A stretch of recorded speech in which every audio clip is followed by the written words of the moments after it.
ఢిల్లీలో పుట్టిన ఈ కుర్రోడు మనతో పాటు తెలియకుండానే 18 ఏళ్ల నుంచి మనతోనే ఉన్నాడు.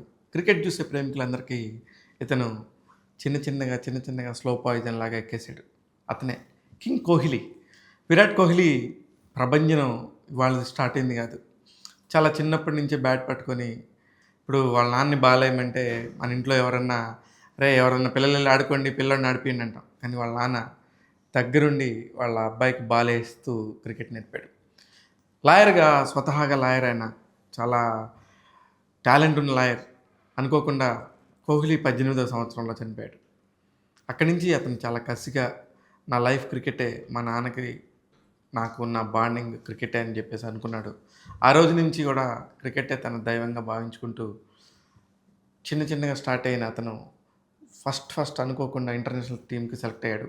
మొదట ఛాంపియన్స్ ట్రోఫీ శ్రీలంక టూర్‌కి సెలెక్ట్ అయిన అతను ఫస్ట్ అనుకోకుండా విరాట్ కోహ్లీ ఓపెనింగ్ దిగాల్సొచ్చింది. అక్కడి నుంచి ఇంక అతని కథ ప్రారంభమైంది. అతను ఆడిన 4 మ్యాచ్‌లోనే 50 చేశాడు. 3 ఫార్మాట్‌లలో టీ20, టెస్టు, వన్‌డే వీటిలో అన్నిట్లోనూ సెంచరీలు సాధించిన క్రికెటర్ ఇతను. మొత్తం 82 సెంచరీలు. అసలు ఒక పరుగుల మిషన్ ఎలా ఉంటదో అలా ఉండింది. మనం మాస్టర్ బ్లాస్టర్ సచిన్ టెండూల్కర్ అనుకునేవాళ్ళం గానీ, ఆ మాస్టర్ బ్లాస్టర్ సచిన్ టెండూల్కర్‌ని అతి త్వరలోనే అన్నీ దాటేస్తాడేమో, అన్ని ఫార్మాట్‌లో దాటేస్తాడేమో అన్నట్టుగా ఇతని సెంచరీల పరంపర కొనసాగుతూ ఉంది. ఇకపోతే మొత్తం 82 సెంచరీలు, టెస్టుల్లో 30 సెంచరీలు, వన్‌డేల్లో 51 సెంచరీలు, టీ20లో ఒక సెంచరీ. ఇలా ప్రతి ఒక్క ఫార్మాట్‌లో కూడా సెంచరీ సాధించి తనకంటూ ఒక పట్టు సాధించాడు. అసలు క్రికెట్‌ని ఎంత ప్రశాంతంగా ఆడతాడంటే చేజింగ్‌లో మిస్టర్ కూల్ లాగా ఆడుతూ సెంచరీల మీద సెంచరీలు బాదేస్తాడు.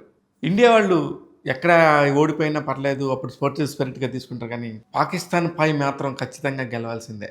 అది ఒక ఇండియన్ రూలు. అది చిన్నపిల్లల నుంచి పెద్దవాళ్ళ దాకా కూడా ఒక దాయాదుల పోరంటాం కదా! అక్కడ మాత్రం స్పోర్ట్స్‌మెన్ స్పిరిట్ ఎవ్వరికీ ఉండదు. అది పాకిస్తాన్ మీద మనం గెలవాల్సిందే అన్నట్టు ఉంటది. అంత మూర్ఖంగా మనవాళ్ళు ఉంటాము.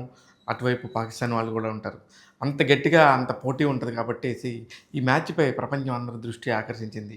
చాలా కాలం తర్వాత ఆడుతున్నారు పాకిస్తాన్, ఇండియా అని చెప్పేసి దుబాయ్ వేదికగా జరిగింది ఈ మ్యాచ్. చాలా క్రూషియల్ మ్యాచ్ అనుకుంటే మొత్తం ఏకపక్షంగా మారిపోయింది. బౌలర్స్ విజృంభించింది ఒక పక్క. దానికి చేజింగ్‌లోకి వచ్చేసరికి మనకు already chasing star Virat Kohli గురించి తెలుసు.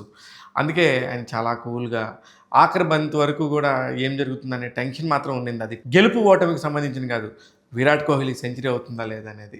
చివరి బంతికి తన 4 కొట్టేసి 2 పరుగులు అవసరమైతే 4 కొట్టి సెంచరీ సాధించాడు. అక్కడితో హమ్మయ్య! విరాట్ సెంచరీ సాధించాడు. పాకిస్తాన్‌పై ఇండియా గెలిచింది.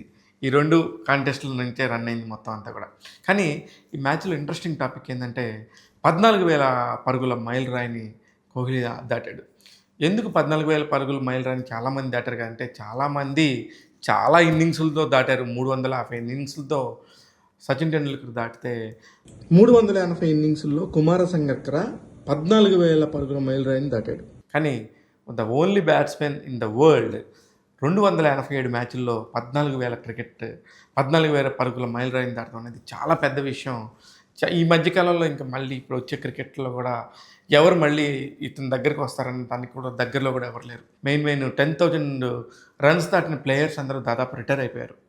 ఇప్పుడు మిగిలిన వాళ్ళలో హైయెస్ట్ రన్ చేజర్ గానీ, రన్స్ మిషన్ లాగా మాట్లాడుతా చేస్తున్న అతను ఓన్లీ విరాట్ కోహ్లీనే ఉన్నాడు. ఇంత మంచి స్కోర్ చేస్తున్న విరాట్ కోహ్లీ నిజంగా కూడా అభినందనీయుడు. మొత్తం క్రికెట్ ప్రపంచం అంతా కూడా నివ్వెరపోతా ఉన్నట్టుంది అతని ఆట చూసి, అతని ఫిట్‌నెస్ చూసి. ఇకపోతే అతను వెజిటేరియన్‌గా మారాడు. ఎందుకు మారాడు? చాలా ఇంట్రెస్టింగ్ టాపిక్ ఇది.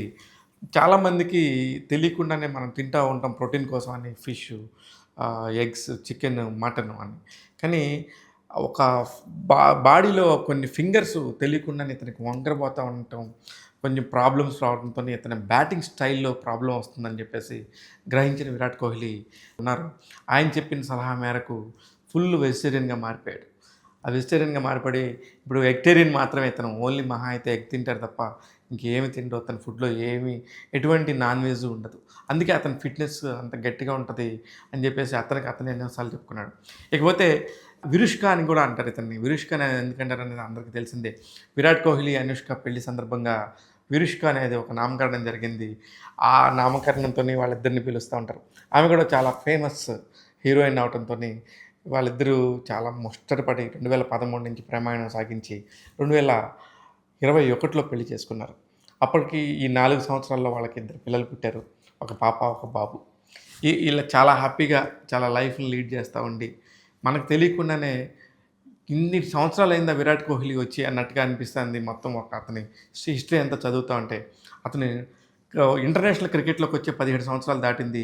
అతను తన నాలుగో ఏట నుంచే బ్యాట్ పట్టుకొని అంటే 92, 93 నుంచే తను బ్యాట్ పట్టుకొని క్రికెట్‌లో అరంగేట్రం చేస్తే, మనతో పాటు అతను ట్రావెల్ చేయటం ఆల్రెడీ 17 ఏళ్ళు కంప్లీట్ అయిపోయింది.